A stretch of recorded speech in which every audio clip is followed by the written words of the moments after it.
Technically, it's 7 o'clock in England. Okay, fair enough. Actually, it's probably later. It's almost last call. I probably need to get another one in. How about we do this first?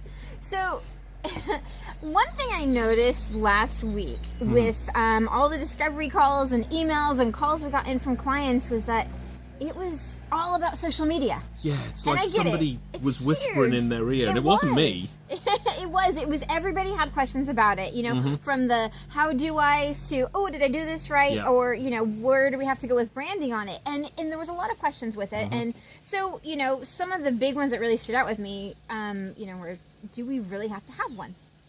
Yes. Do we have to be out on that's social it. media? Yes. Yes. There's no way to... I can expand this answer, but the short answer, and the only answer you need, is yes, you should. It's... Okay, so here's the thing. Social media, and I don't have my phone with me, which is really bad, but everybody carries the phone with them. So it's like, if you're a business, how the heck do you expect to get in front of people if you're not on that? So yes, you should be on it. It's think of it like food and water for your business. Like, if you don't have it, your business will die. If you don't eat food and water, you will die. Same thing will happen with your business. Good point. So what are some of the biggest platforms? I know every industry is different. What are the top 4 everybody should be on? 4 or 5, whatever. See, you probably want longer answers, right? But I'm going to say all of them. You should be on all of them. Because it's like... And the reason I say this is because you don't actually know where your customers are going to engage with you on. And so a year ago, I would have said, oh, you know, if your business, you know, sort of B2B type stuff, I would say, oh, LinkedIn, you've got to be on there. The reality is, I've seen this personally where that should be the case, but their engagement was actually on Facebook.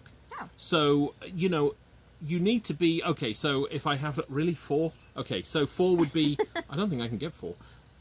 Yeah, Facebook, Instagram, Twitter, LinkedIn. Yeah, let's keep, I mean, you should have YouTube. It should be 5. YouTube. 5 yeah. at least. Snapchat, depending on the industry. Snapchat, yeah. Periscope. Pinterest, yeah. Periscope. I mean, it's, you've got to understand how to do each channel, because you can't put the same thing on all of them and just think it'll work. Each channel is very much designed for a particular style of content, so you've got to kind of adjust it to that. But all of them, yes, 5 minimum.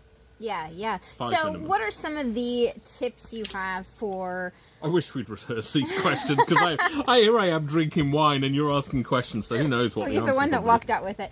So what are some of the best tips you can give on how to focus branding across all the different social media platforms? They're all different. They all... You know, there's even a slightly different audience. I have a pet peeve of this. across all the platforms. So, what is your branding tip with all of that? The simplest tip, the very basic one, before you do anything else, is will you, for the love of God, have the same profile pic across all of the platforms. This like boggles my mind that, you know, people have attention spans of goldfish nowadays, and so from going from one platform to the another, they are not going to make the connection. If you've got a picture of you in one, and on another social profile, I'm on about for business now, right? And just so I'm saying this out loud, unless you have a very established brand, you should be branding yourself, okay? You know, yourself on one, and then it's you with your family on another. To a consumer, that is 2 separate people. So now they're not seeing you twice, they're seeing this person once and this person once. So it's like the one thing that I guess, and that's always the first thing I fix, like you know, on the branding side of it, I just say do that. Get a decent headshot, not something that looks like you were photographed as a mugshot. Just get it done properly, because there are those out there, and keep that consistent. Consistency is key when you're trying to build a brand, definitely. Yeah. So ROI, you know, big word. For marketing, for businesses, what platform generates the best? Or is it different industry to industry? Well, can I give a little bit of an opinion on ROI? Here's the thing. Right now, and I'll tell you, right now, it is tough to beat Facebook when it comes to ROI for ads. Google Ads I'm sure people will disagree. I don't care because I'm right. Google ads are crap. Okay, they're too expensive. The engagement's not there. I love Facebook because you can, if you're trying to target a 43-year-old with a midlife crisis and a Harley Davidson, you can do that. That's how granular you can get down to the targeting. So, we should all understand that in the ideal world, when you're trying to sell a product, you want to be able to speak to that person directly. So by being able to target it down, you can then write the ad according to that. So I would say Facebook is the best ROI. The problem I have with small businesses is that they think ROI in terms of like a 30-day cycle. And I'll tell you right now, if you want to grow your business, you got to stop thinking of ROI in the 30-day cycle. You need to be thinking about it of like, well, how can I get the customer to buy from me again? Factor that in as well. It's, I don't know, ROI just needs to be stretched out as long as you can, because the problem is that the big boys are doing that and you have to compete with them and you can't outspend them, so you got to get smart. Yeah, very true. So is it difficult? I mean, everybody wants to, build their social media once they kind of get it going, and it's hard to generate, organic followers. So is it possible, or is it something that you have to use paid advertising for to kind of bring people in? What's a good scenario with that? Okay, so yes, everybody wants to build their following. Nobody really understands why they're building the following. It's like everybody talks about, well, I will need more followers. Well, for what? It's like you've got to understand what people are following you for in the first place. I get. What was the question again? Is it actually doable to grow your followers organically on social media across different platforms? Is it possible, or do you have to do the paid advertising? You can. You've got to be smart about it. So think about it this way, right? Like the last time that you read, you were searching something on Google, and you looked at that article, and maybe you read the information, or you were on YouTube and you were like, oh, that's good content. You know what? I want to see more of that. Click, then there's a follow or a subscribe. You've got to produce, if you want to grow it organically, you've got to produce content that people actually want to see, where you stop pitching whatever you do. Because here's the thing, you care about it, nobody else does. All they care about is how to solve their problem today.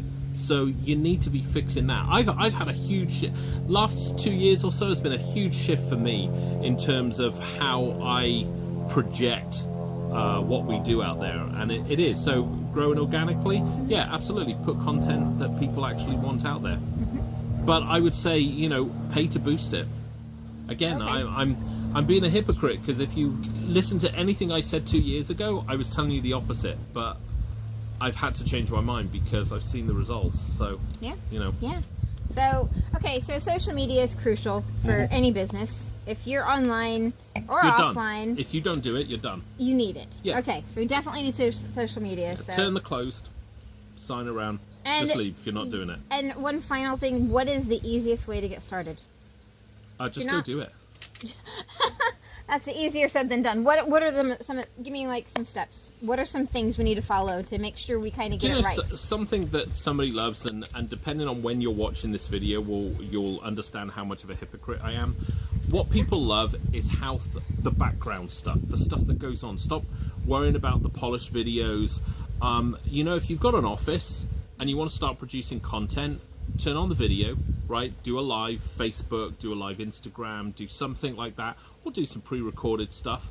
Just get it so that the customers see the real people behind the name.